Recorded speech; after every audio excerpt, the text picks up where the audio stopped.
Another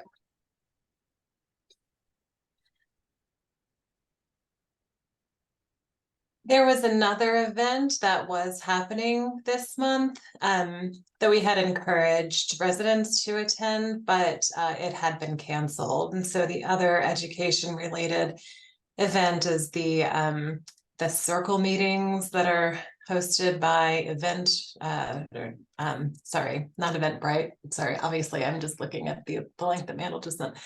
FaithBridge and Michelle Quattlebaum had stated that she would attend, and it originally was supposed to be held on the Tuesday of our education meeting, and then the date shifted to Wednesday, and then the meeting location changed, and then it was canceled at the last minute. So just keep an eye out for upcoming meetings with the advisory circle for Northeast Denver education, because we've been told that the circle is an opportunity to interact with our elected representative. So just look out for that. Amanda, it's Trisha Houston. So did you get the invite from Vernon for her rescheduling it to the 26th of this month? Oh, actually, sorry, I just got into town late last night and I'm not quite caught up on everything.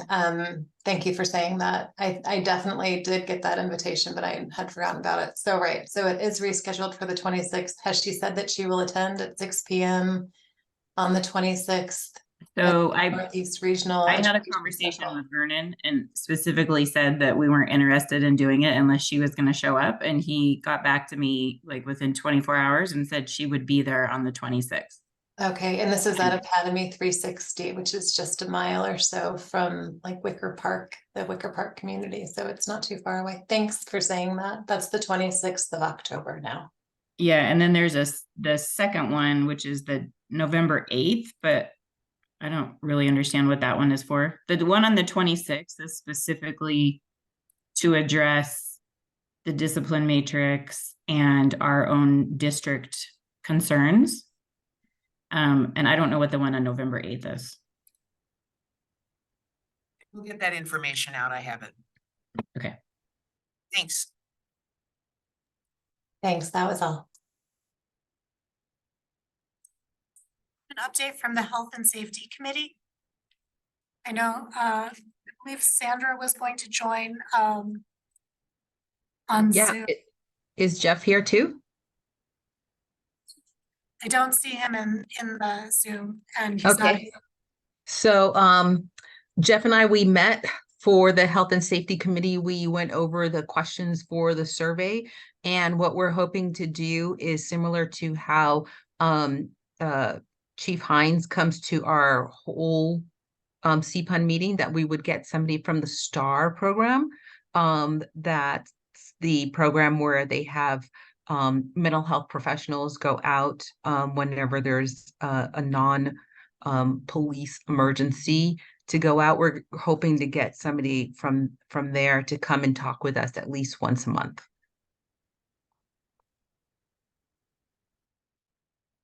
How about our Safe Streets folks? Amy, Yeah. Oh, sorry. Go ahead, Carol. Oh, no, please, Amy, go right ahead. Oh, I was gonna say, yes, Carol and I are both on the call. Our committee updates are, we had our last meeting in October 3rd. And we shared those meeting minutes out with our mailing list. And if anyone else wants to look at them, let me know. I can send them.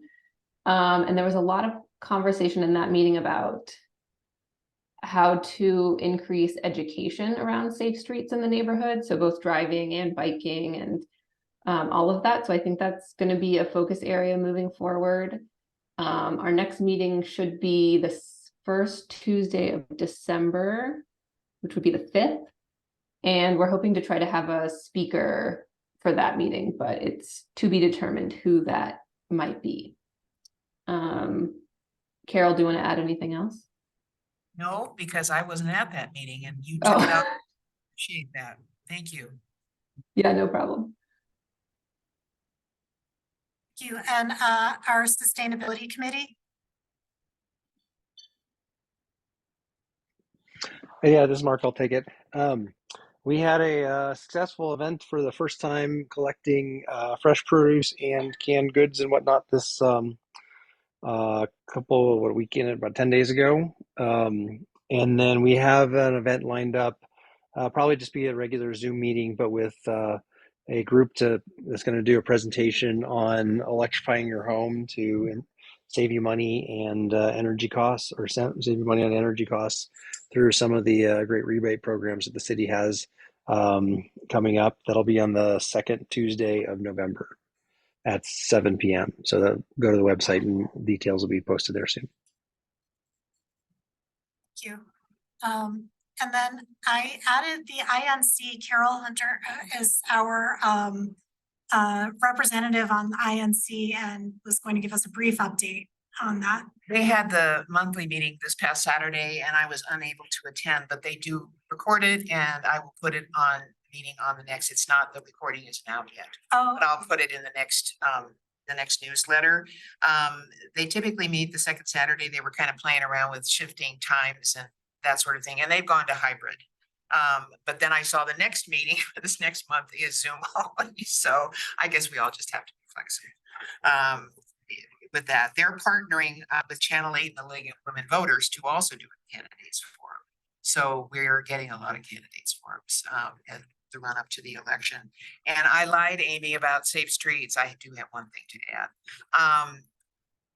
I've contacted Joel Noble, who is INC has committees much like ours, and they have a transportation committee. We changed our name to Safe Streets about 2 or 3 years ago from transportation to Safe Streets. But he chairs that committee, and I am going to be meeting with him. He and I have already contacted each other because I want to find out, I want to get smarter about what's going on in other neighborhoods around Safe Streets. And I want to get smarter as far as what the transportation committee for the INC is doing.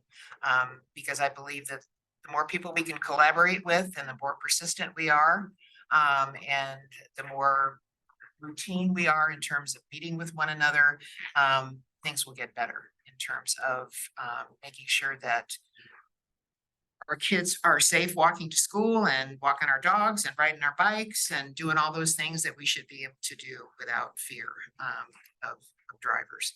So I will let you know at the next meeting about what I learned with him, and I hope we have an ongoing collaboration.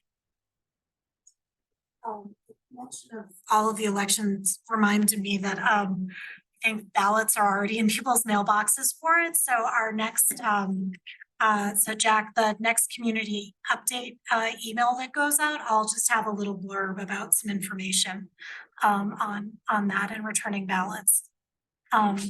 So, okay, now we can move on to community partner updates. Since tonight is the night of RNO meetings in Northeast Denver, I just put the city council office in, and I believe Tiffany from Councilwoman Lewis's office is on, and then she can jump off after that. But if you can give us an update, and then we'll move to DPD and our other community partners. Hi, thanks everyone for your time tonight and letting us come and give you an update. I think the biggest things that we wanted to chat about tonight are the budget, number one. So for those of you who are probably well aware, Mayor Johnston released his initial budget proposal last month, and we've been working hard to submit budget amendments and proposals. Part of that is the micro budget proposals, which are specific to different neighborhoods. And Councilwoman Lewis wanted to make sure that constituent voices were heard, and in her micro budget proposals included first measures to ask for funding to do a study for traffic calming measures across District 8. In addition to that, included specifically the intersection at MLK and Central Park Boulevard.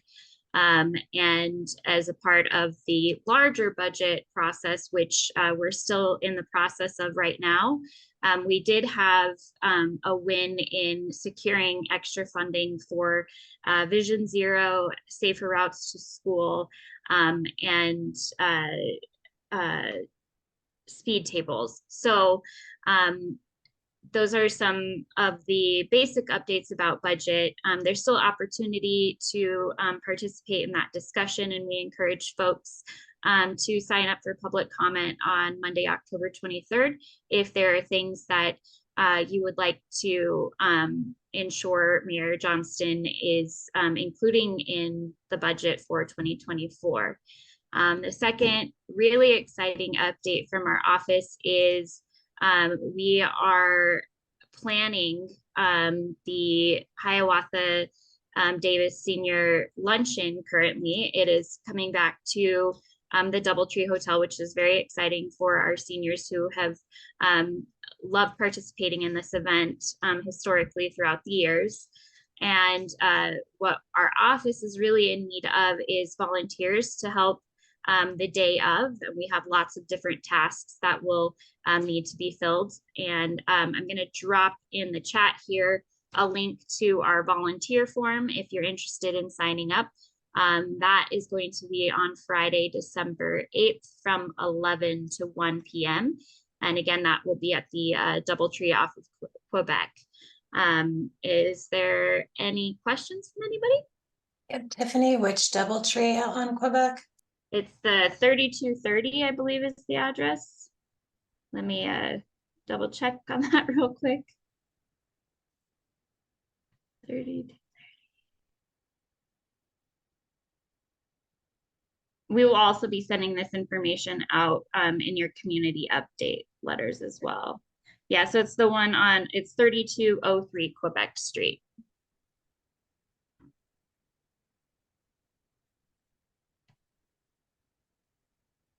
Questions? Tiffany, is anyone from your office, from Representative Chantel's office, going to be attending the November 7th meeting with the House 1000 initiative? We got a notification about that today. It'll be at Martin Luther King Rec Center, but there was just another meeting about the House 1000 initiative at the Martin Luther King Recreation Center, but it was for a different site. So it looks like there are two sites, one on each side of Quebec, right around the interchange, in addition to another site in District 8 that's off of Peoria. Is that right? So now there are three instead of just two hotels?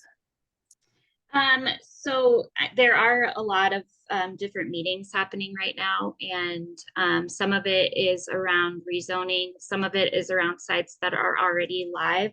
It looks like that I do have that meeting on our calendar for the Doubletree off of 4040 Quebec Street. And yes, we will be in attendance for that. Whether or not Councilman Lewis will be there, I'm not sure. I'll have to double check on that. But if not, a representative from the office absolutely will be there. And it is something that Councilman Lewis is definitely watching really closely as far as the sites that are coming online in District 8. There is some confusion because one of the sites was a part of a plan prior to House 1000. And was a part of the prior administration. And so I think that is some of the confusion about the 2 to 3 sites that are opening in District 8. What are the two hotel sites, right, that we should have in mind? So right now there is the Best Western off of Quebec that already had an encampment moved into it. And they are looking at the Doubletree now on Quebec as well. And I know that there are conversations around the stay-in, which is actually where Councilwoman Lewis is tonight.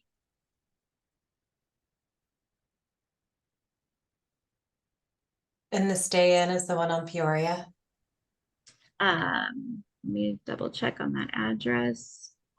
And then each one of these is in the 300 ballpark?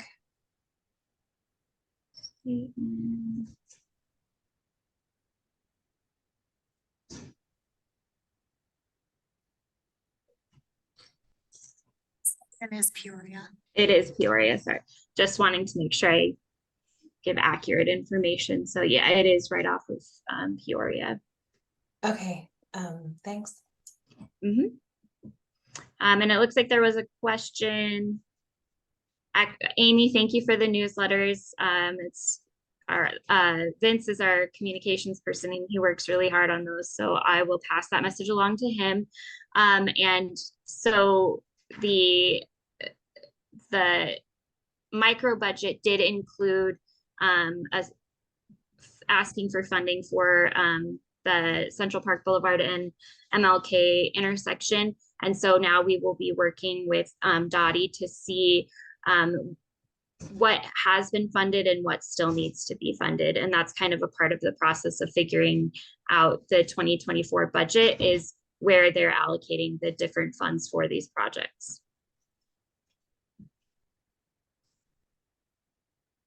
Got it. Thank you. If there aren't any other questions for District 8 right now, we can get an update from Denver. Oh. I'm sorry, I have a question, Tiffany. On the District 8, with the collaboration with the DPS, the joint collaboration that they just announced a couple of days ago, do you know when that vote by the City Council will take place on that? I had heard it was toward the end of October, but I'm trying to find the date and I don't see it. I am not sure on that vote, but what I can do is find out for you, and I can provide it to Liz and make sure that everyone is updated with that information. Okay, great. Thank you. Sure. So I'm just making a note of follow-up items. That's the date for the vote on the school committee. Correct. And also sending out information with the volunteer link, the Eventbrite link, and the save the date in the community update. Okay, I'll follow up on that. And I'll also just throw the sign up link for your newsletter in the chat as well. Oh, thank you. Yes, I did forget that one. Okay, all right, thanks so much. I think we want to kind of keep moving with our community. Yep. Appreciate it. Have a good night. Thank you. I think Officer Ferenz is on. Yes, hi, good evening, everybody. Technician Ferens. I apologize, Lieutenant Hines couldn't make it today. He is actually at the meeting with the mayor tonight about the micro community that we were just discussing. Quick update, this Thursday, we are doing our commanders meetings. As many of you already know, our commanders meetings are monthly now, third Thursday at 6 p.m. virtually until we can get into our news station, hopefully soon. We had some setbacks with that. I will be sending out some updates tomorrow with that link attached. If you're interested in getting that link and you don't get updates from me, I will put my email in the chat. Just shoot me an email and I'll add you to that. We will have our annual trunk or treat at Lincoln Tech this year. Will be October 28th from 1 p.m. to 4 p.m. This is a free family event. We're going to have lots of food, candy. We'll have a haunted house. Everything is kid friendly, family friendly. So please stop by on October 28th from 1 to 4 at Lincoln Tech. And that is all the updates I have right now. If anybody has any questions, I'm happy to answer any.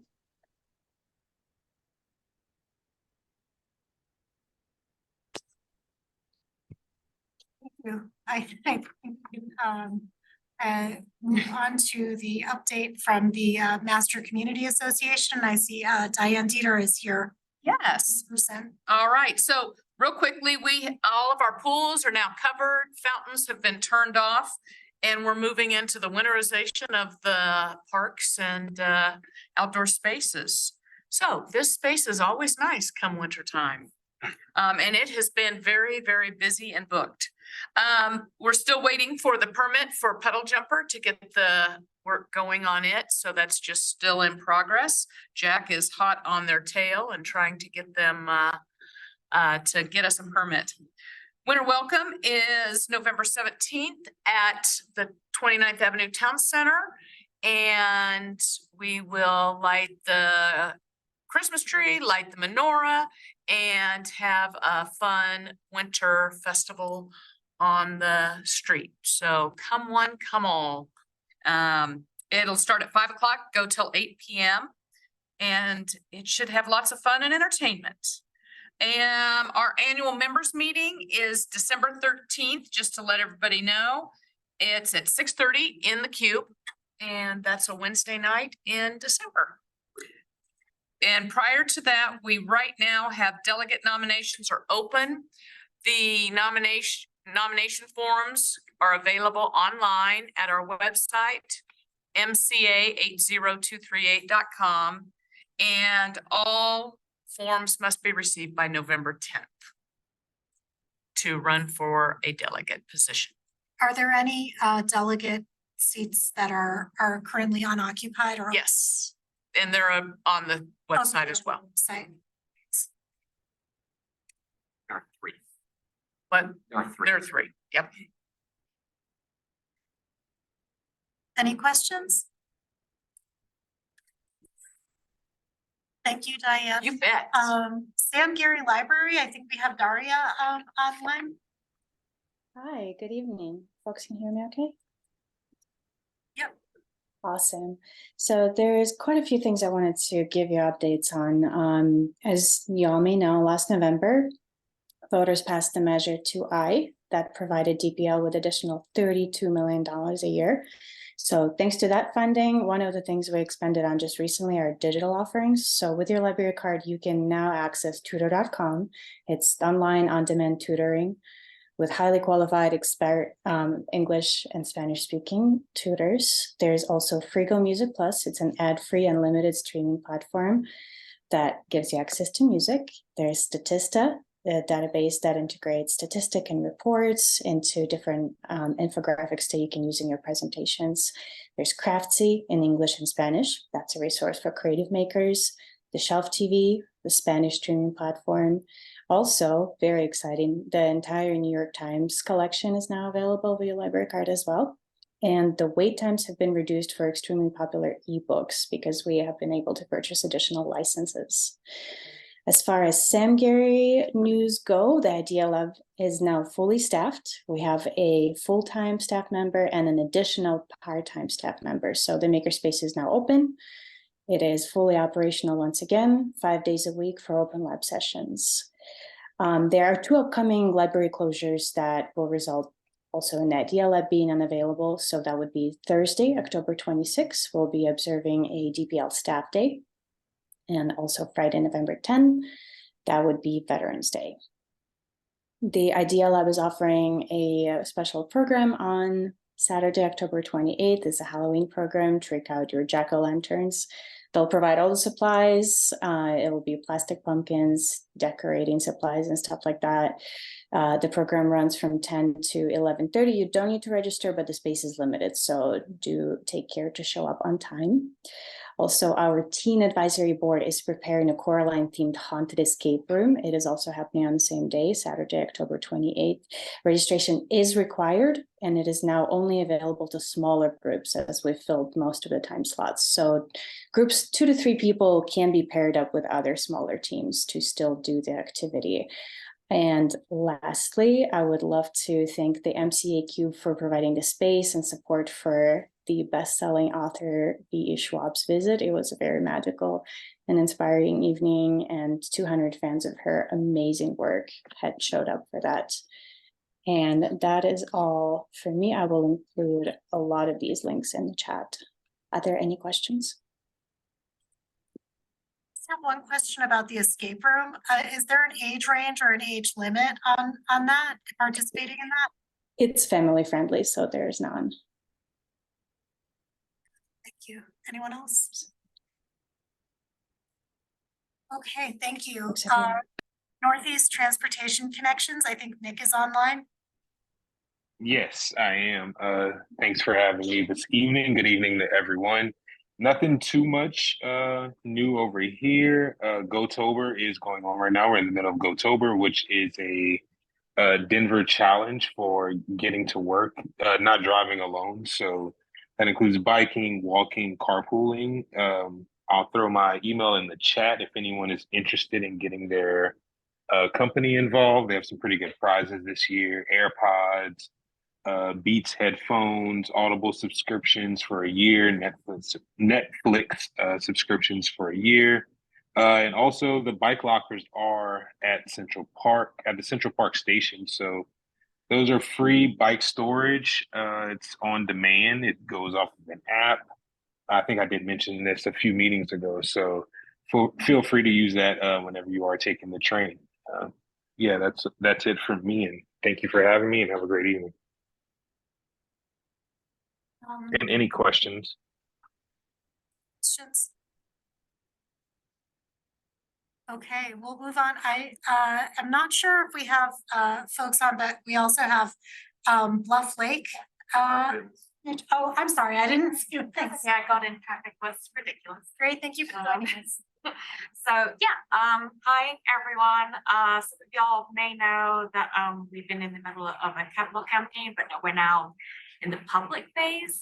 If y'all have visited Bluff Lake, you may have noticed that we don't have like a building or toilets or running water or anything like that. So we have been thinking about this big community that we serve and how we can more actively and better serve them. So we spent the past few years doing a lot of that research, doing a lot of the surveying. Hopefully y'all got a chance to give us some of that feedback on some of the events we've been doing too. So now we have launched this publicly. We have raised 5.3 million of the 7 million we need.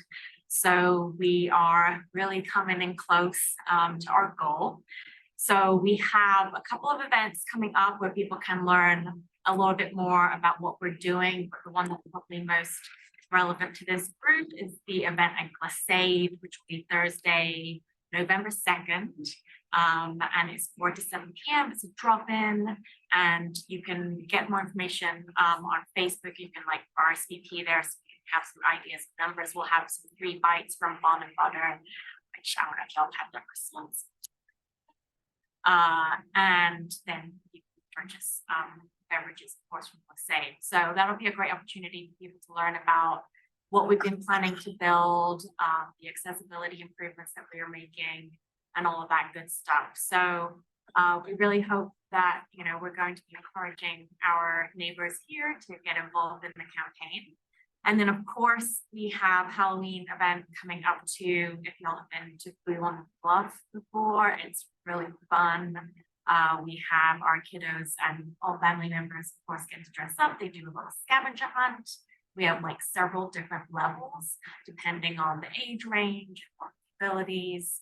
And then they have to like solve a little puzzle, and then they get some treats at the end. So it's really popular. We have like a selfie station. So that folks do need to like buy tickets for, register online because we have small groups in their time, which is also really nice because it kind of lowers the stress level a lot for families that don't necessarily, you know, can be a lot of crowds. So I believe that is it. If anyone has any questions, I also have some flyers just about the improvements that we're doing. We're very excited. We're planning to break ground next early fall. So that is, and something we did just determine on October 23rd, we will be doing ramp work, not to the extent of these improvements that we will be starting next year, but there's been a lot of rain this year and it's havoc on our trails. So we're hoping to improve at least what we can do right now with some support we got from some grants to be able to make it like a little less rutted. Got pretty damaged in the spring. We love the rain, but so yeah, I am here if anyone has any questions about these suppliers too.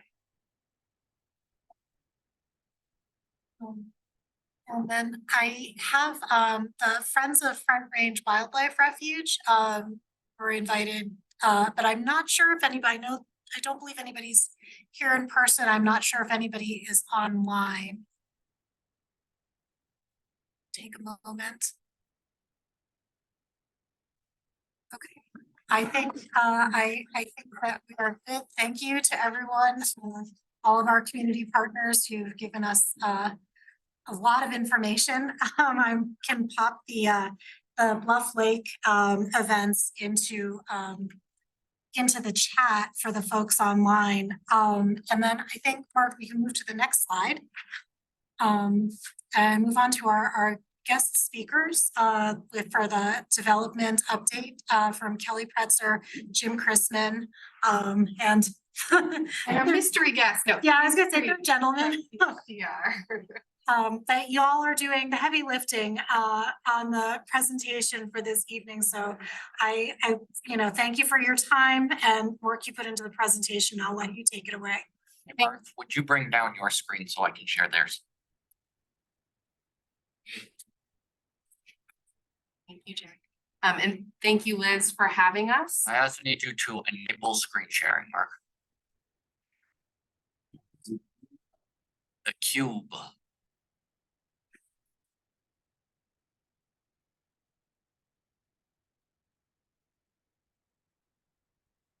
Yeah, Mark's gotta meet you. Hey, Mark. Ah, you're the best. Thank you, sir. Feel powerful. No.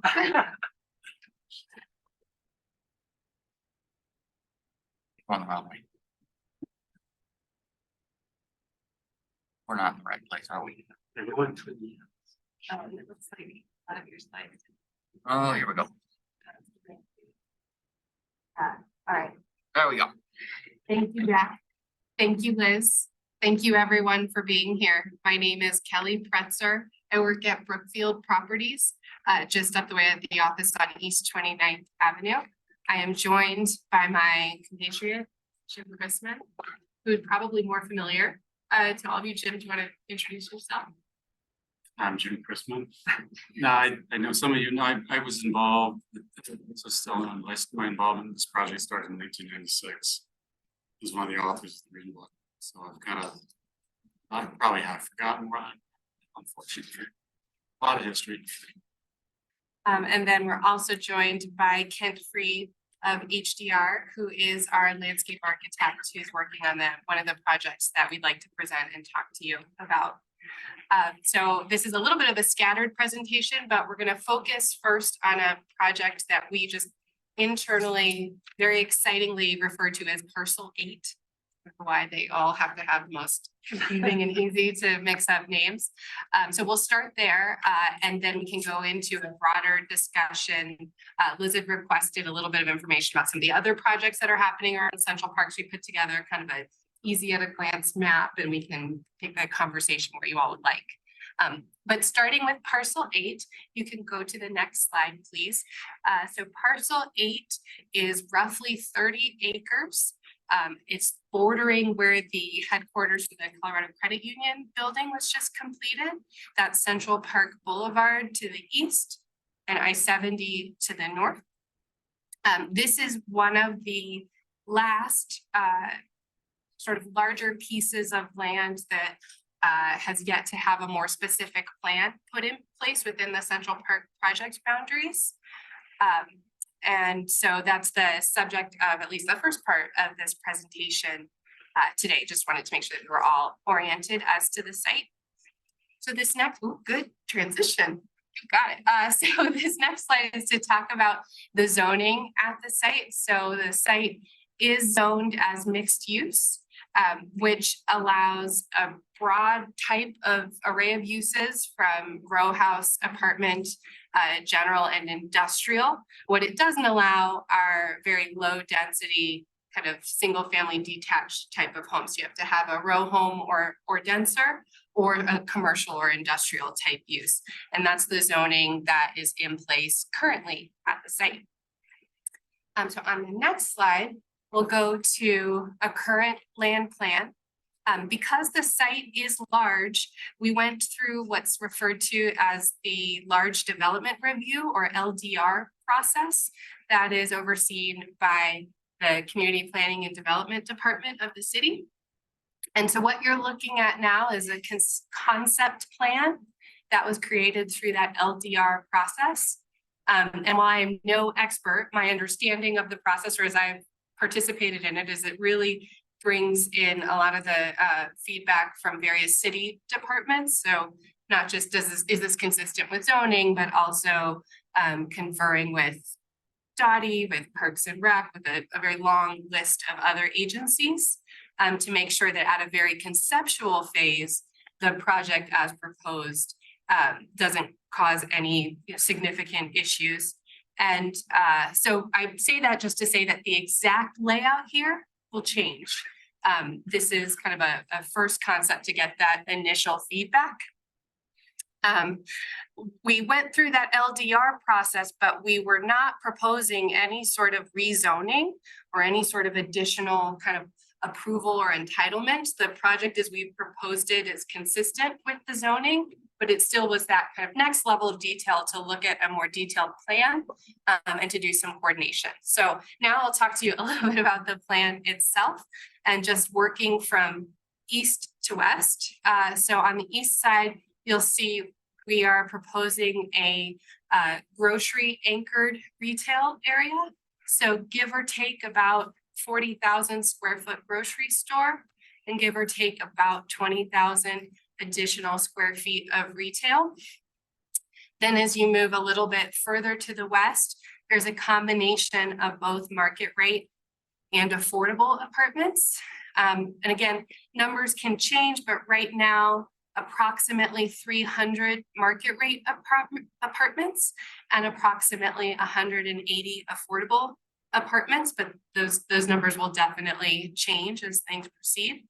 And then in the northwest of the site, you have an area of row homes. Right now, approximately 220 row homes. But again, as things actually get laid out, we go through the permitting process, that number will change. Surrounding all of those, you have a public park, public paseo, and then also a plaza in the retail area. Those together are approximately 3 acres in size. As you may know, the LDR process requires that 10% of the net developable area of a project be parks or open space. And so we're satisfying that requirement through the plan there, where you have kind of the large consolidated park and then some green space that connects through the park. You'll also notice that it's kind of hard to see at this scale, but right along 40th Street there, which goes is kind of connected on its current alignment in through the site. Thank you, Jack, very helpful. So that's that existing intersection, and 40th actually exists today. In the alignment that's shown there, this plan would just continue it on all the way to the western boundary of the site.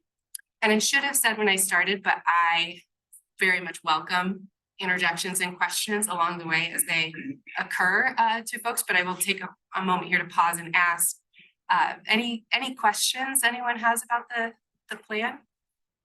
There's a question in the chat. Oh, yes, thanks. Everybody always wants to know what the grocery store is, but you don't know that's just a concept, right? I will say that I can't say exactly who because it's not done, but there is a very interested grocery store that is looking at the site and would like to be there. I know that's like whoop-de-doo, but I just can't. You can also look at who's here now. There's only one that's not. You can deduce. There are a couple. Is the property to the west of the northwest area, is that gonna remain just kind of open space or? Yeah, that is trunk open space that I believe is currently owned by the city and county.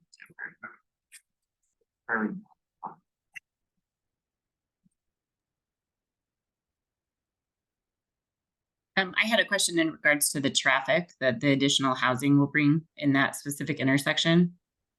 Is there a plan to address that? Yeah, you are reading my mind, Trisha, because right now we are in the middle of really robust traffic studies and analysis at that intersection because it is an intersection that sees a lot of volume. You know, one thing that is actually, it's shown, but that grocery store pointer is kind of blocking it. We are adding another entry and exit to the site right near the grocery store there. So it's not just at the intersection of CPB and 40th. But yes, we are in the middle of robust traffic studies to understand what, if any, improvements need to be made to serve the volume anticipated. Is Brookfield the developer of the row homes? Good question. So I'm here right now in my capacity as kind of, call it maybe like entitlement or sort of planning. And then we anticipate that most likely Brookfield would develop the row homes, although that is not certain either. And that is a lot of it kind of all in one place.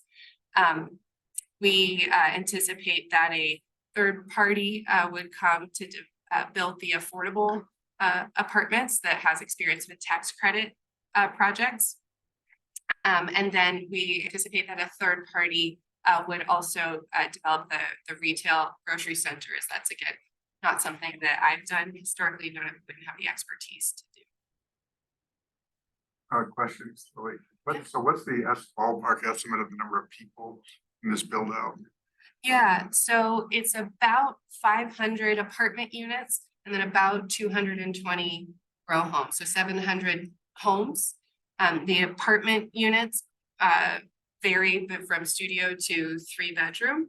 And I would say these, particularly on the affordable, have a more than typical of the 3-bedroom because site-wide, there is an obligation to have a certain mix of not too many ones and enough 3s. So I would say that on the whole, those affordable units will tend to be larger units generally. So, rule of thumb is it 1.5 people per home? Maybe that's a good metric in that case. Maybe about 1,000. So what's the elementary school that they would attend? That's a good question. My understanding is that the site is within the Central Park boundary, and that they would A lot of those participate. schools are already overpopulated. We're trying to engage DPS in those discussions as we speak. I've reached out a couple of times and haven't heard back yet. Okay. That's one of the conditions of the LDR, is to answer that question. That's a good question. If you look at the proximity of where it's at, I would imagine that it would be Swigert.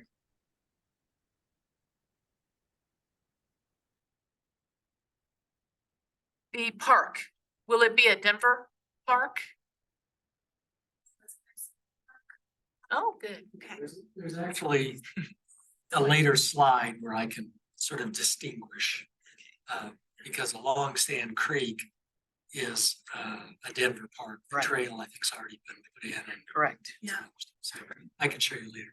Yeah, before we move on, there is a question in the chat that relates to Trisha's question about the traffic study. Do the traffic studies include the impact on the multi-use path and protections for pedestrians and bicyclists? That's a good question. I will look into that and see about additional demand on the multi-use path. I'll copy and paste some of the questions from the chat. Great, and I'll write it down too. Yep.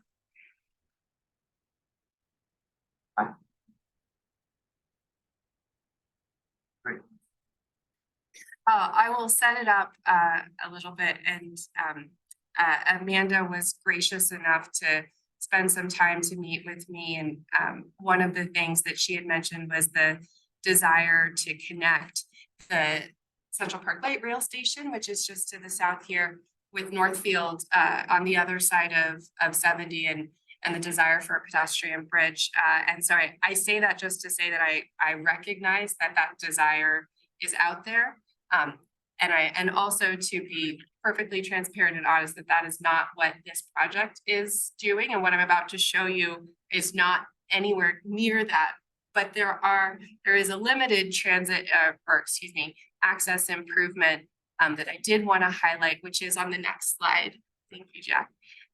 Which is, there is currently not a connection between the Sand Creek Trail and Smith, which then the bridge crosses over to the light rail station. So one thing that this project will do is to have a paved connection. We're not sure if it's exactly in the alignment that's shown here, but that is something that was brought up by several departments in the city through the LDR process, was a desire to see a completed paved connection between those two. And it is connected over the bridge, right? Yes. This would be a kind of, if you didn't want to be on Central Park Boulevard, right? If you wanted to have a bicycle only sort of connection that's. In the southwest corner of Central Park Boulevard, adjacent to the high density housing there, would there be connection to the bridge passage there, a concrete passage there? So down in this area here, right here, so as you're coming north and then over the bridge, and you have the RTD parking right here. Yeah. Just a nice fun patch of native grasses without a connection to the Right. sidewalk. So if you want to get on the sidewalk, you gotta come all the way You down. gotta go down there and then go back around. No, that is not included as part of this project. I see what you're saying though, where it's because that elevation is such that you can't exit CPB as a pedestrian or bicyclist.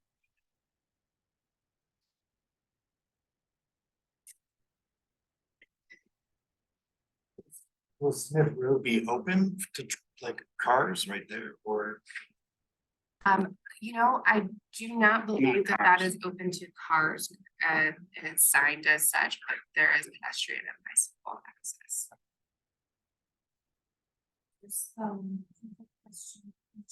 She also said that the question about the traffic studies was Amy Campbell had submitted that in the chat. And Sarah Jolly has submitted the question. Have the studies addressed 100-year and 500-year floodplains? Yes, I feel like you all are sitting next to me all day, the things that I am thinking about right now. Yes, there is actually, wait, if you wouldn't mind, Jack, could you go back this slide? Over in that northwest corner of the site, that area is actually currently mapped within the floodplain. What we have done, I've learned a lot about this in the last 6 months. We have done what's called a LOMR F, a letter of map revision. And what that means is actually filling the site to raise it to be out of the floodplain. So that work has actually happened. That fill, if you drive out to 40th and just hang out at the cul-de-sac, you'll see that it's kind of all leveled out there. That's why that was filled. And now we'll just take the next, I don't know, Jim, 15 months to work through the process with FEMA to actually have the flood maps revised to remove that portion of the site from the mapped floodplain.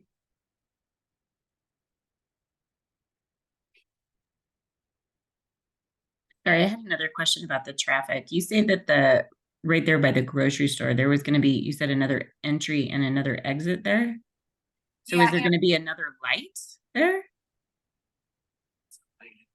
So right now that is right in, right out, and not anticipating a light, but that's part of the analysis to see if that would help.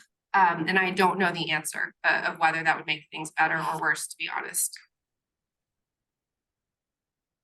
That's like a serious game of Frogger right there. Yeah.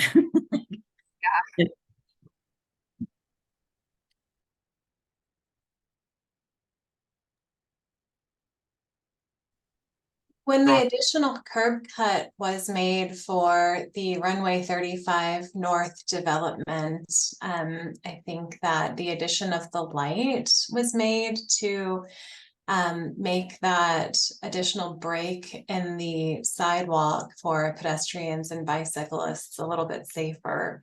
And so that might be feedback that you run into when investigating another curb cut and a break in the sidewalk.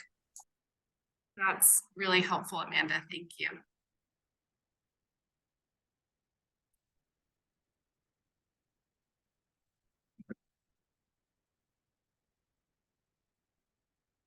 All right, well, so what I was hoping to do to take advantage of you all being here was we have the fabulous Kent Freed, who is just about to start. We've hired HDR to design the public park. And I would really love the benefit of your ideas and feedback about what you'd like to see in the park. So Kent has prepared some slides to walk you through and to maybe help foster some of that discussion. So I will hand you over to Kent, and I'm afraid that your slides at the preview I got was that maybe they didn't come all the way through. So they're a little washed out. So you might have to be a little interpretive, Kent. Okay, well, Thank you, Kelly, and everybody for having us here. I've got the great job of designing parks, not all the time, but quite often.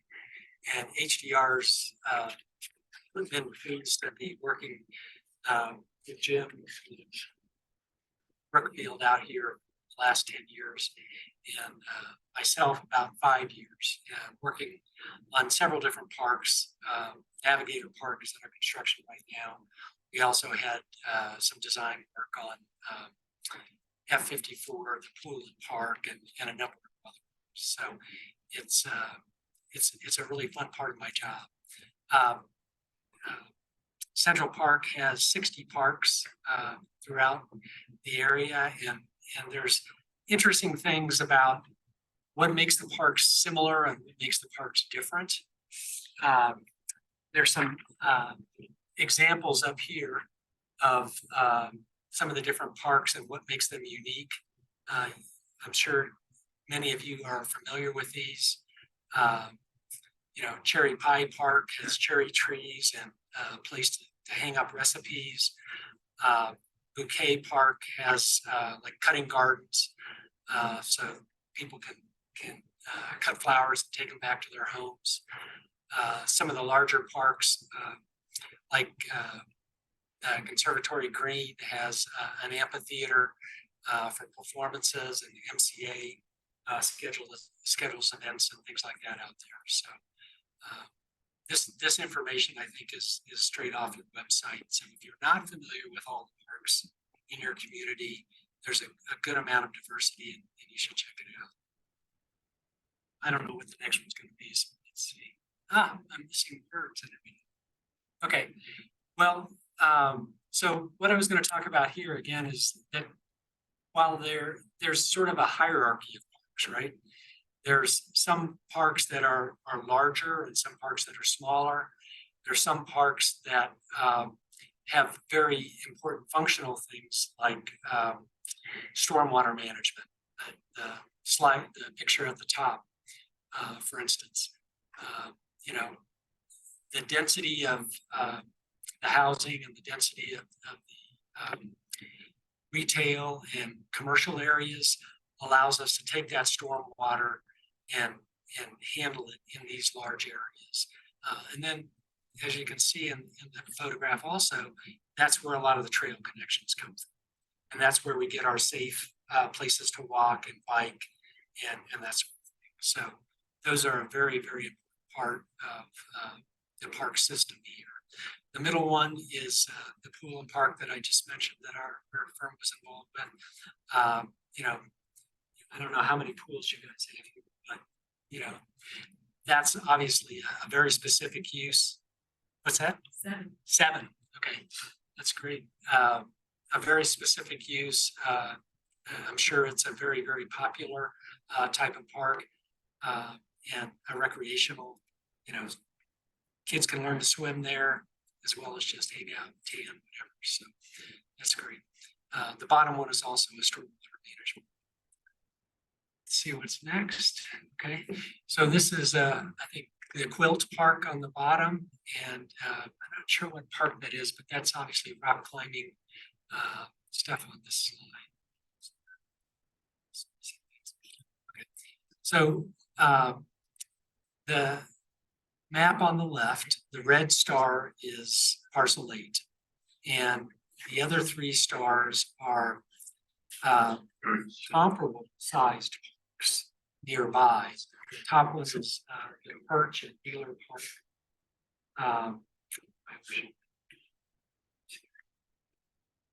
Greenway Park, that's a photo of Greenway Park in the middle, and then another small park, Summer Park, below. Part of what I wanted to talk about here are, while there are differences in these parks, there's also a lot of consistency. And the things that are consistent are sort of the quality of the elements. You know, the playground equipment, the materials that we use, the finishes on the concrete, the types of wood, so that there's an equity across the community the sort of budget level that we work with on all these parks provides that sort of equity. And then the other thing I think that's very consistent and through all the different designers that work on these parks is that there's a lot of native plants and well-adapted plants to our climate. And over the 2 decades that these parks have been built, that sort of plant list has been sort of honed by the different designers and a lot of input actually from Kevin and the MCA about what works and what doesn't work. So I think that's mostly what I wanted to say about this slide. Let's see which one's next. So this is another view of what Kelly just shared with the Parcel 8 development. The sort of dark red line that you see outlines sort of the Parcel 8 park proper, which includes the little circle of green we call the paseo, which is a linear type green that you have quite a few here in the community. And then that sort of triangle with the little wings to the side is the main portion of the park. Below that squiggly line and the green area between it and Sand Creek is a Denver park.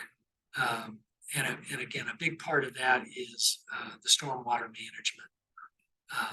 So that bike path connects on as a regional bike path, and that's, provides an important connection for people from outside the Parcel 8 community that want to use this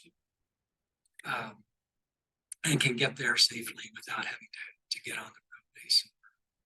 So what's drawn here in terms of sort of sidewalks and that sort of thing is just a master plan concept.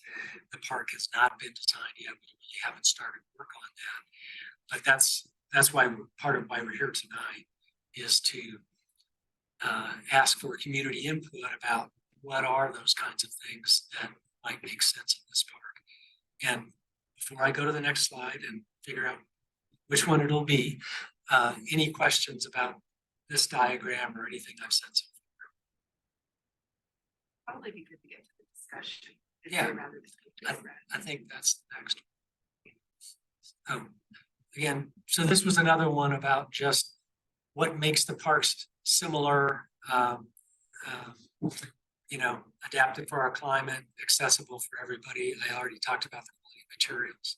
And the next slide might be something special. Okay. The pictures didn't show up, but I talked a little bit about this previously as well. And that's what I think the discussion tonight should be. Oh, the questions are there. Okay. Is, what makes this park special? The other piece of it is also what makes this site different from other sites. The proximity to Sand Creek, for instance, the fact that it's not a completely residential neighborhood, but it's a mixed-use neighborhood. And so this is the slide that we want to start talking about what your ideas might be. What you think might make this park different from the others in the community that we can begin to use for design ideas. What's the thing that, Carol?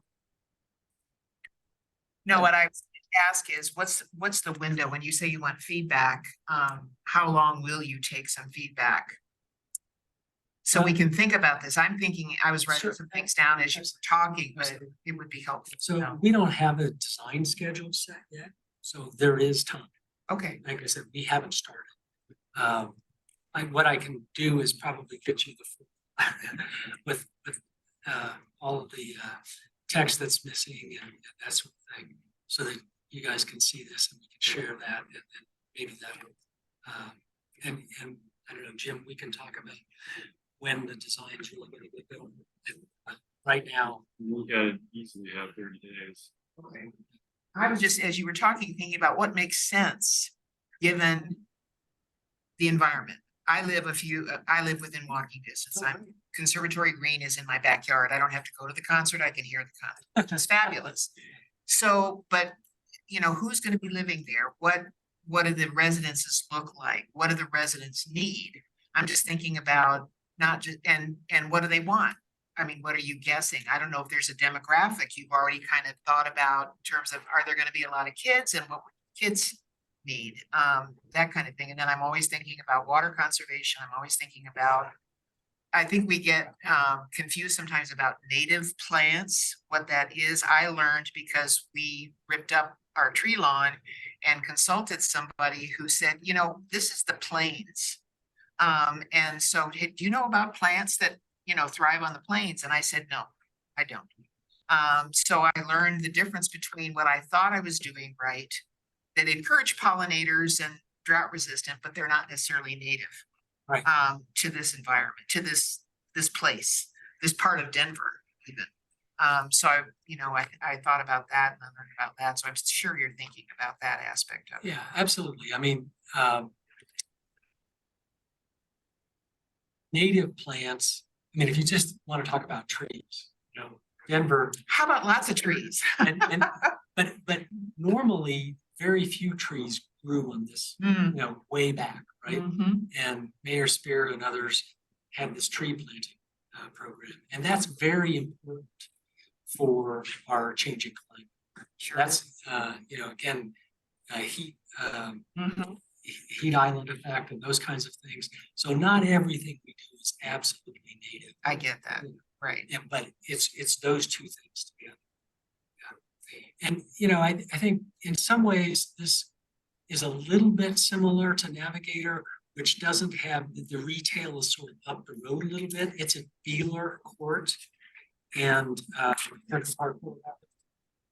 it's under construction right now. There's a bunch of apartments that are being built. I can't remember the exact numbers, but it's 1,000 probably people. And there's a future phase that's going to be catty corner to that. It's also a 3-acre park. You know, one of the things we decided to put in conversations was a dog park. You know, so like an off-leash area, which I think not big yards with the row homes, obviously, and no yards really with the apartments. If people have dogs, something like that makes a lot of sense. We do have some playgrounds. I don't know if there's a demographic yet about what these apartments and row homes, who they will be marketed to, but I'm fairly certain we'll have some kind of playground area, you know. There's, you know, yeah, if there's anything in the chat or if somebody else has a question. There are actually How several. close is Sand Creek to the edge of it? Like, what do you know what the distance is? Well, again, our park is defined by the trail. And then, so everything sort of northeast of that trail is the park that we'll be designing. The width of that trail, because it wiggles so much, obviously varies a lot, but it's a pretty decent distance down to Sand Creek. And the grade drops quite a bit there. So I think there'll be that trail and sort of the types of vegetation and everything are gonna make it pretty evident where one starts and the other one stops. Well, I asked the question because is there a way to integrate Sand? I think somebody else asked this too in the chat. Is there any way to integrate Sand Creek as more of like a water, you know, feature similar to like the one down in Lodo, like, you know, how the river comes, the South Platte comes down. Is there any way to integrate that, or is it too far of a distance? Well, I don't think the distance is maybe the problem. The problem is it's not the park we're going to be designing. That element has already been designed, I believe, and it's installed. Let's take a look. Could it be something that could be like viewable? I mean, obviously, like with Sand Creek there's an incredible amount of wildlife, which is an amazing educational, like especially with birding and that kind of thing. Is there like I'm thinking like, because that's my bike right home, so I'm like I see it literally every day. But I'm wondering if there's like an opportunity for like a kind of like new platforms to be slightly raised.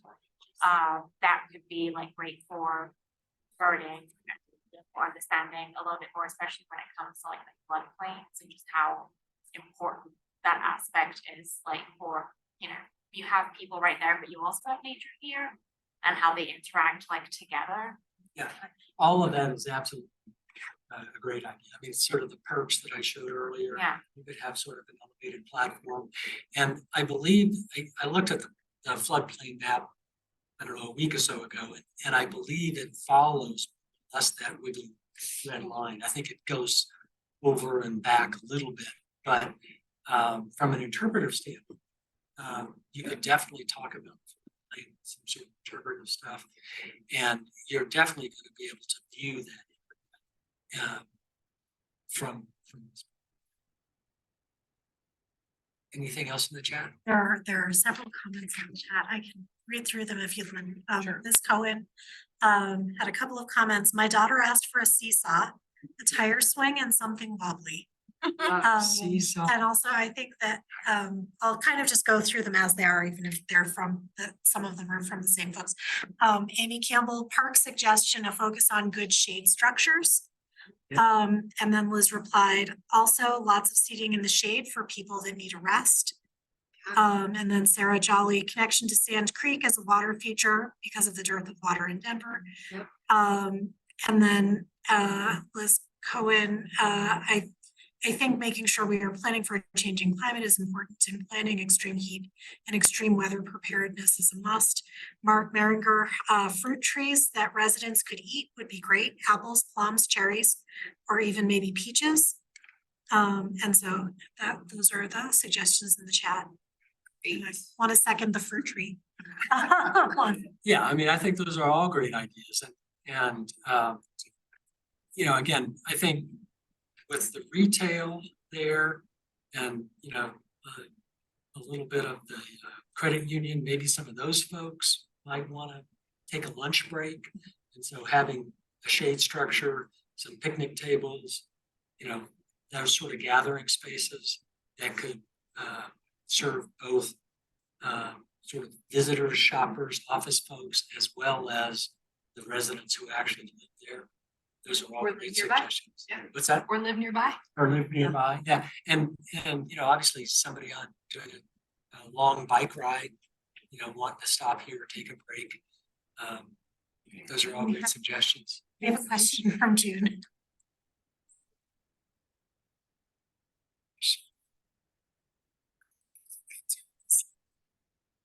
A gazebo? You bet. It could have, That's a great shade structure. yeah, it could be some, like the fruit trees. People sometimes like to pick like apples, cherries.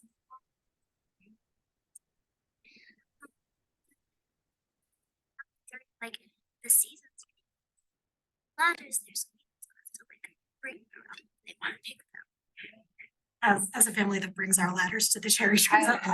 So, Those are great ideas, June. Thank you.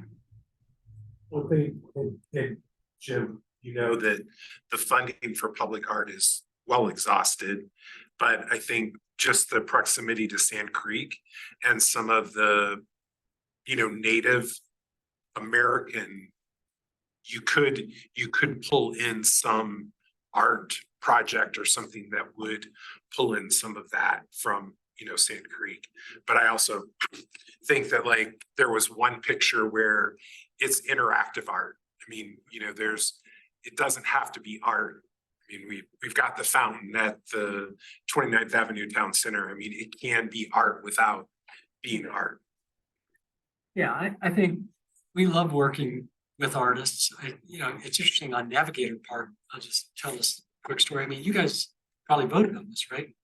We took those wings that were at and brought those to Navigator Park. It came kind of at the very end, and we got to help figure out kind of how best to place them on the site of folks. But there's several of those projects over the course of time that have transpired like that. But yeah.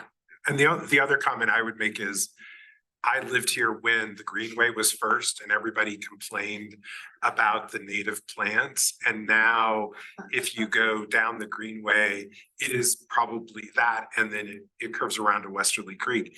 I mean, you guys do have it and you do, we can't challenge you because you guys have learned as you've gone along. And I think the vision is there and it goes way back. Yeah, and the thing about the native plants is they don't take foot traffic well, right?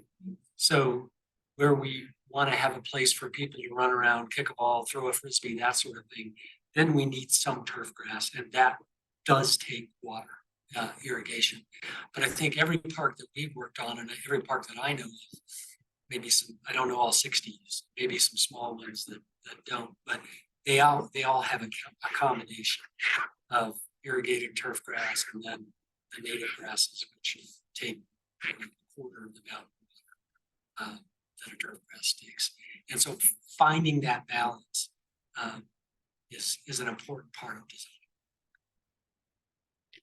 So I've got a couple things that I want to add, along with what Brian was saying about the art pieces.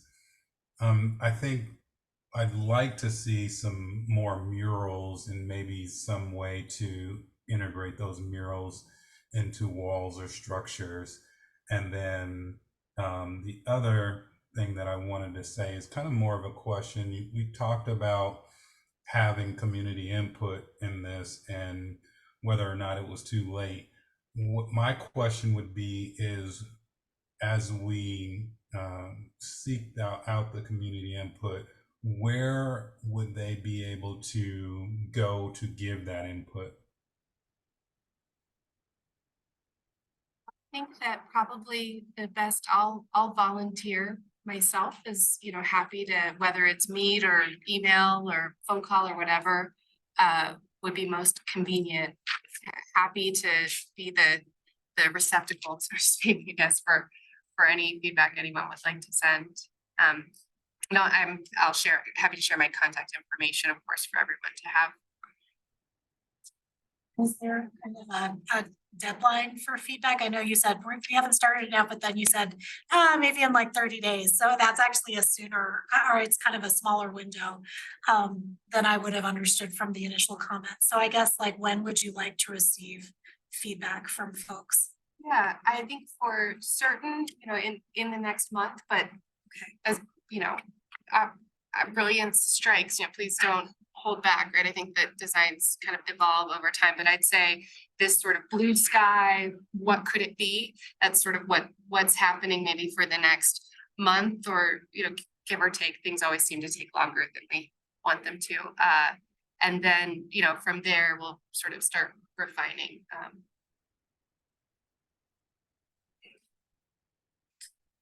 Got a question for looking at that map, not the park question, but the row houses. What's the northwest? Are those apartments north of the row houses? So those are all row houses. The idea is just kind of a different layout. Perhaps some of them are more just true row house, kind of townhouse style. Also looking at, is there sort of a back-to-back type of layout that might work? I can tell you that, and just in testament to how this thing is going to evolve and change, those are, we're not entirely sure that those will work from a city perspective. So they changed the zoning that they don't like the high density, where it used to be. Yeah. Some of them down Central Park Boulevard. I think those have now, the city has changed their zoning around that. Yeah, so we're trying to see if something like this works, but it may not end up, and this is kind of at a moment in time, and it may end up being a little bit more of those kind of traditional row homes that we're seeing more. So the orange north of that is row houses too? Yeah, the idea about the very pale yellow, and orange, those are all kind of different styles. So just a question, because it looks like there's some trees in front of them, but that is right next to I-70 and the exit of I-70. What about the air quality? That is really close. Yeah. So there is, and Liz had brought this up as well. And so that's something that I have spent time digging into to better understand what exactly the requirements are that are put in place, whether by the city or by the state or by Probably state, I would think, but right. sure. It is has been more challenging to find an answer than I would have thought, but it's definitely on the radar, and certainly anything that we are obligated to do. Of course, we whether as we submit permits, right, and things become more firm or more concrete, definitely. So it's something that we are paying attention to, and I'm trying to find the answer, which has not been as easy as I would have thought. Do you know when the traffic study will be done and the results of it? So we're working on it right now as part of the infrastructure master plan. That will probably take several rounds of review by the city, as it's a complicated area.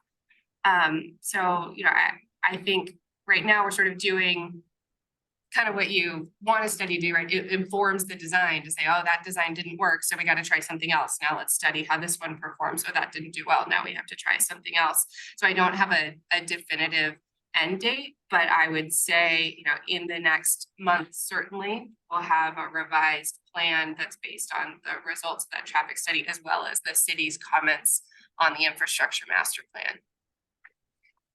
And who can our community give feedback to on that? Would that be you, or would that be the city, or both?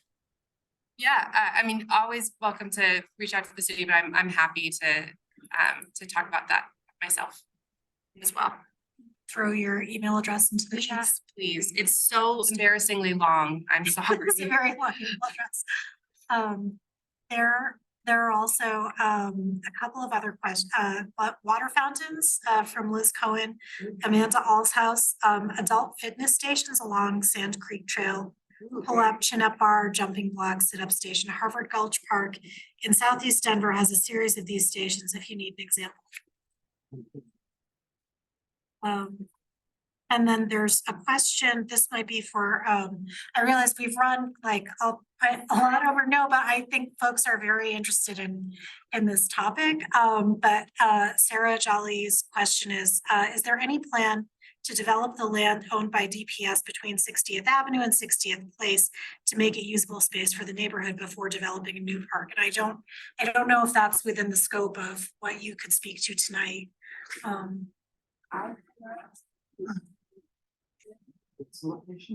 It's 60th Avenue and 60th Place. I guess, is that in the north end? Filing 57, Jim. A land that the district gave the DPS.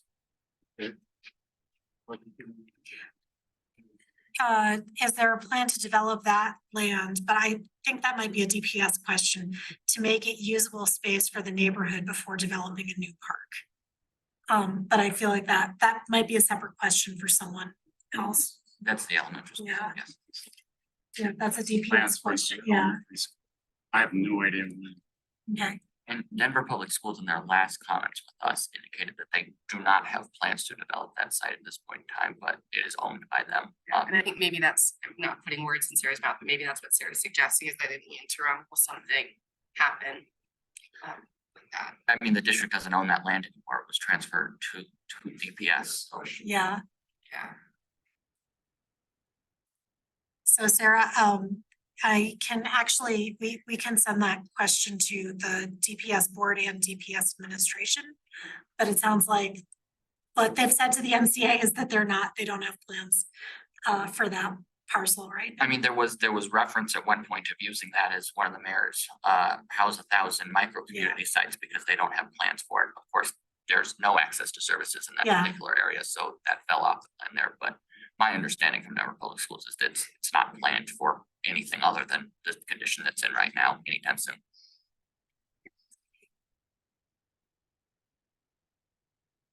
So I'm just thinking of time. Do we want to stop it? So this is the end of the parcel 8 section.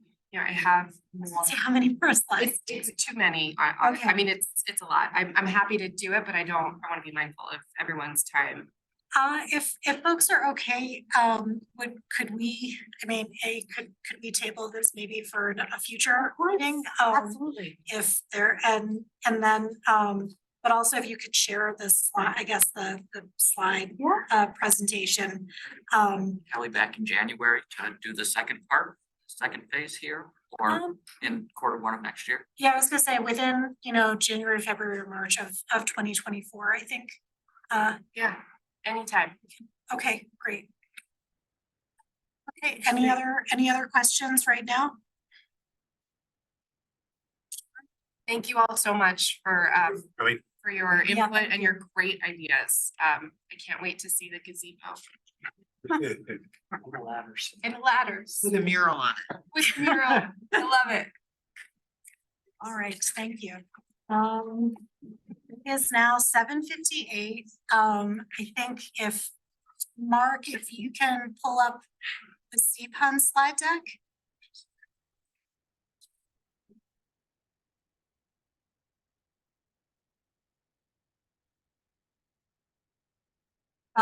Right now, the community comment period, it's usually about 5 minutes. If anybody who's either in attendance in person or online would like to provide any kind of public comment on the topic of your choice, you're welcome to now.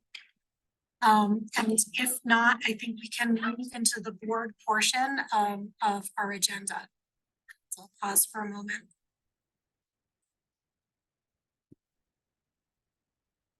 Okay, seeing no, we can move on to the treasurer's report. Brian, if you'd like to. Yeah, I think the biggest thing is we've started to spend some of the money for the website, so you'll see the balance has come down. The Red Feather event is 0 for us, but I just wanted everybody to know that out of that, we have paid half of it. The other half is sitting right here. I was gonna give it to Mandel, but we still are waiting for the money from the foundation and the CPBA, but I'm not worried about either of those. So other than that, that's the update. I think we're in good shape.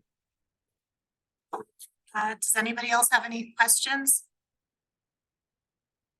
No. This room is cleared out. Well, I had a question from before. What is the capacity of the event? Like when you increase the number of tickets available, how many will be available total?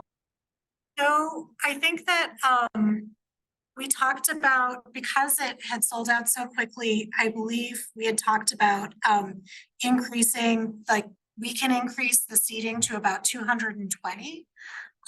It would be pretty tight, I think, at that point, because we'll have, if you can see actually on the screen, basically the empty space between the tables right now is part of the performance space for the dancers, and we'll have the musicians on the stage. And then there'll just be rows of seating. I think it's 16 seats across going back in either direction. So initially we had just planned on having 100 that, but I would say maximum 220. And then there's a flake rate for the number of people who RSVP but don't show. So so that we've upped the numbers, but I would say I would anticipate probably around 200 folks. Yeah, just to chime in, Liz, after you left when we were meeting, I brought that up and specifically talked about if we did have more people that were interested, if we could change the configuration so the rows would actually be configured all facing the stage instead of the 3. And then Rose said that she would be okay, or the dancers would be okay if they kept everything on stage, and so that they wanted to make sure that they accommodate people if there is that much interest. We would just shift, and that 220 number is correct. Okay, great. And so I guess as we get closer to the event, we'll see what the RSVP number is. I guess, do you have any other questions, Amanda? I don't, thank you. And we have no action items to vote on tonight, so we can move on to the next slide, which I think is just, we have to figure out when we're going to meet in November or December. This is because our November meeting is actually scheduled on the DPS school break. It's 2 days before Thanksgiving. And I believe Bluff Lake is scheduled to come speak. So we should probably, I'm glad you're here so that we can also talk about accommodating that. I think historically, Brian, what you mentioned, is it usually the push to the first week in December? First or second week in December. Okay, So to combine the November and December meetings. So I guess for the board members who are on online and in person, does anyone have a preference for either of that? I can look up what those exact dates would be right now. the 5th or the 12th. Okay, the 5th, December 5th or December 12th? I like that. The earlier in December, the better. That's my. Do I we agree. have any, what would we do for Zoom account? We can check with, One of our committees use the Zoom account on any of those nights? hold please. Sure. Oh, the Safe Streets does, it would be December, yeah, maybe not on there, but the first Tuesday. Okay. So we could, But first Tuesday at 3 o'clock, so we would. oh, that's right. So sustainability has it at 7 o'clock on the 12th. And I don't think we have anything currently planned for December. So we could probably just skip our December meeting. The only problem with the 12th is that I was looking at my calendar. Hanukkah starts on the 8th, so that is during Hanukkah. So we probably would want to default to the 5th, and I can send an email to Alex tomorrow and make sure that there's no issues. It's only an issue if there are two people that have that same time, and so I can check with her. She just, for us using the account, she has a complete current list, so I can ask. Okay. Great. And then Amanda also mentioned that there's also November 28th. And that, I mean, we have the Zoom account for that night because that's the DEI committee meeting. Evening, like that's when we have it. So I know that the Zoom account is available for that evening. I guess for our guest speaker for November, also just, I guess, are there any kind of no-go dates among the 28th, the 5th, or the 12th? Yeah, I would love December 5th. I'll actually still be visiting family on the 28th. A few years how flights work. Okay, no worries. You've been flexible, so we appreciate We it. should just say the 5th. And Yeah, I think, yeah, we should pencil in the 5th and just get a confirmation that the Zoom link is available for the 5th, I think, and plan for that. And actually, I will check with Lawrence for the availability of the cube. If the cube is, or Jack, if you want to check, if the cube isn't available, we'll just do online only. Virtual. Yeah. Right. In the park across the street. Okay, so December 5th. Won't be that close. Probably not till January, right? Okay. Great. And so Jack, while you're checking on that, I think that I just had wanted, since it's a fairly light board agenda tonight, just to see if folks had ideas for guest speakers for upcoming community meetings in 2024.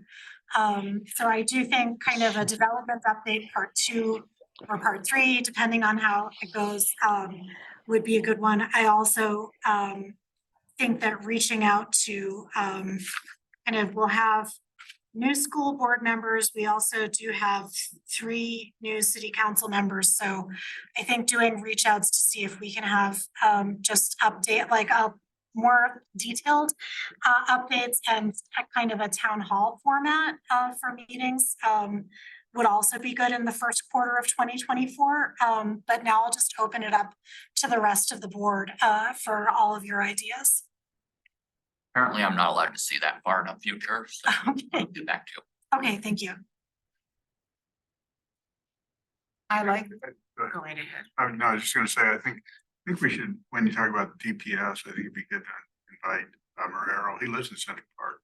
Oh, I didn't know that. Yeah, he does. So I think, and he needs to come and talk about what's happening with the schools, closures, et cetera, crowding, et cetera. And he can bring whoever he wants. I mean, Quattlebaum ought to come too, because she represents us in this district. Yep. And she said some things about Central Park schools that people would be interested in hearing. Okay. So DPS superintendent.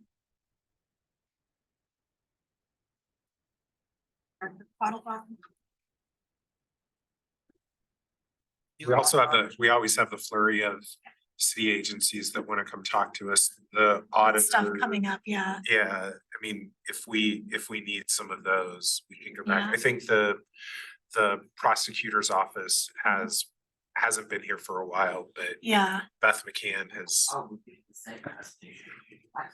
I didn't say the auditor, because the auditor went on forever, but I would say the auditor actually has an interesting, he just released his 2024 audit list. And one of them actually is 311 response times and just the process of 311 casework, which I think would be of interest to anybody who's had to interact with the city. I can sum up 311 in 3 words.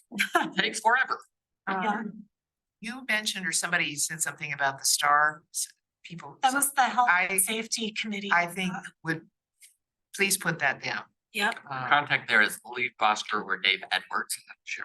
If you can share that information, Jack, that would be great.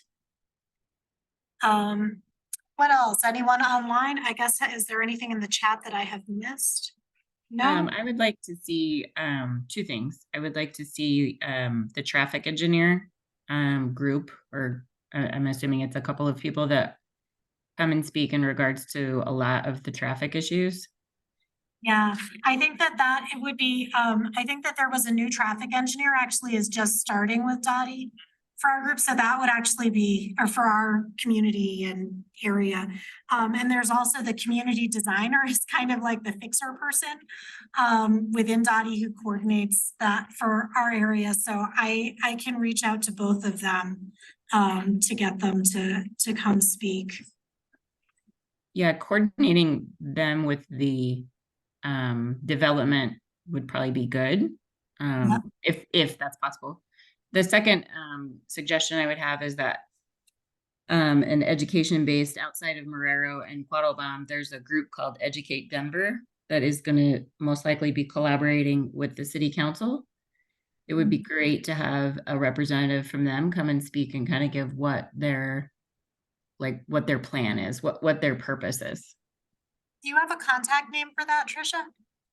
I can look up what the Denver Post and there's like 35 members, and I believe there is a person that is in charge of their communication, and I can find that. Chris Broderick I'll send you. I will send that actually. She's great too. She's very. Okay, great. Who was it? I'm sorry, I didn't hear you. It's Nan, who's the director for the group, and she did the press conference last week. Yeah. Okay. Yeah. Her. Yes. You know, it's sensitive because the school board is not okay this idea of a city council, city school board thing. So it's controversial, like everything is in DPS.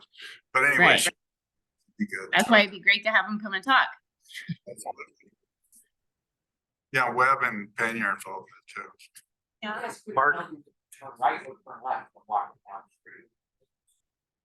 Mark suggested an update from the city on the compost rollout. That's a great idea. That'd be interesting. I've heard people say that if you have all 3 services, the chance that all 3 are picked up on your day are less than 10%. Yeah. I would push back on that and say mine get picked up every week on time, and I have all 3 services. I haven't had a delay in that in 6 months. Yeah, but you live off a main road. The 25th? I mean, I'm not that close to anything. Here and there picked up. I've called 311 about 50 times. I was just gonna say, I wasn't complaining, I was just saying that. Yeah. I mean, that was the initial experience I had, but it's gotten better. But I wish we had. So. Michelle, I'm putting down kind of names after folks like will follow up and give contact information. I have contacts with Dottie and and the traffic engineer folks in solid waste management, so I can reach out to them. Jack, the STAR program folks, if you can give me the contact information. Chris, you'll give me the Educate Denver. And I guess, are there any kind of like non-city agency or non-governmental like speakers we'd be interested in, or just kind of community groups, or like the Bluff Lake Nature Center kind of? I don't know if it would be too close to taking a position on something, so that's up for discussion. But I wrote to the the person who counts our ballots. What's the office? Help me. Clerk and recorder. Thank you. I wrote to the clerk and recorder and asked what it would take for us to move to the direction of having ranked choice voting on our ballots. And he said that it would require, voters to pass that first, and there are different organizations that are advocating for that. And he directed me to talk to any of those, which I have not done yet. But I wonder if there's like an informative discussion on ranked choice voting that we could bring to the community, or if we would want to wait for the issue to be farther along before doing that. I think that actually it would be, I think it would be a good idea to have someone or like present on ranked choice voting, I would say among kind of a menu of other alternative voting formats, because there's also approval voting. There's at least kind of some other like forms of that, among which ranked choice kind of has the most brand recognition. But I think that like the ranked choice voting folks could speak to those. And I would say that in terms of it would have to, it would either be, the way that you would change the voting is that the clerk would either make a recommendation to city council to refer the issue to the ballot, or you could also have a citizens-initiated ballot initiative that goes to the ballot also. So I actually think it's good for folks like not just to wait for the powers that be, like to move on it, because it also is an option, I believe, for the city, like for residents to, gather signatures and get it on the ballot if they want. And if folks in our community want to get involved in that, I think that it's a good opportunity to get information on it. But since we just came out of like the municipal elections where there were 16 candidates, I think that there is a lot of interest in ranked choice voting, and I would be in favor of getting more information out to our organization and the community around that.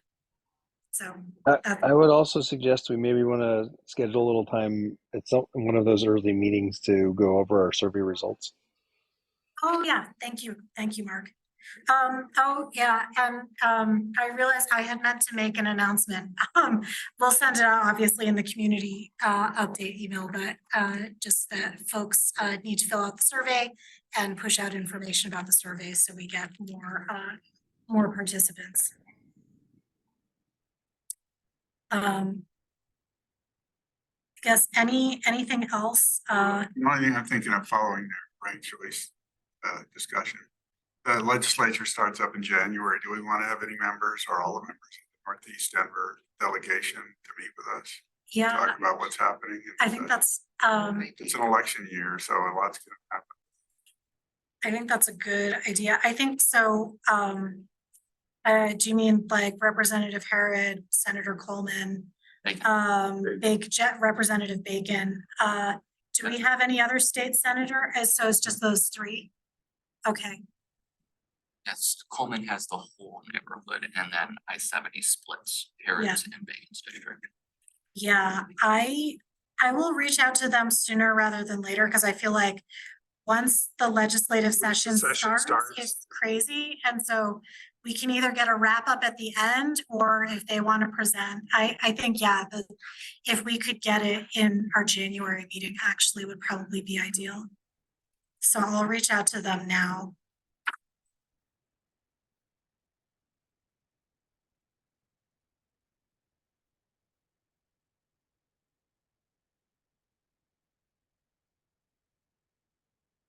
Any other ideas? This is, I mean, we've now got a lot. But that's always what happens is we get a good list and then. Yeah, and winnow it down. Thanks. So yeah, I think this is a really good start for 2024 planning. Anyone else? It is only 8:18 and we can get out.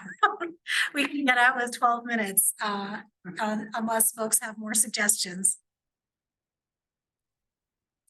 I think you raised a good point though about non-governmental speakers. Yeah. You know, and so I'd like to think on that one. Yeah, I mean, I think that, yeah, I have a couple ideas for that also that I can bring up in the future, but yeah, if folks can give more thought also, yeah, to community members, community organizations, that are not necessarily, government, entities would be great. Well, I just have one more suggestion. Sure. Speaking of, it's Elizabeth Garner, the state demographer. She lives in Central Park. She is awesome. And she could talk about what this is gonna look like in 5 years, 10 years, 20 years. She lives at Richmond State. She works for the city. She is incredibly, and she's been there a long time. I mean, she could really look to if we wanted something like that. I think that would. And she was a founding member of the CPUN organization too. Oh, wow. And actually, something that I wanted to, so actually, Chris, if you can give me her contact information, we can reach out. Brian, I think we're hitting 20 years of Sun/CPUN in 2024. So if we want to do some thinking about a special meeting, just kind of a look back and a look forward at the organization and community would be great. Yeah, I think somebody like Jim inviting back, maybe we could use that as the theme for the community meeting. Yeah. Do that and have maybe like Tom Gleason come back. I actually was at a concert and Happy Haynes was there, you know, people like that.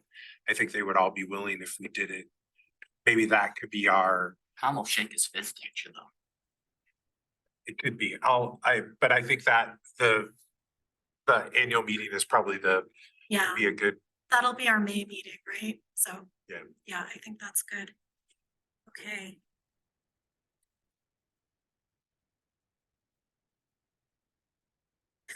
That's 13 suggestions for 2024. So we only have 10 meetings in 2024. So we'll see which ones stick. But I think this is a good list to start with. I guess is there any other questions or comments before we close out this meeting? Yes, thank you. June has reminded me to check the chat. Demographer sounds really cool. So,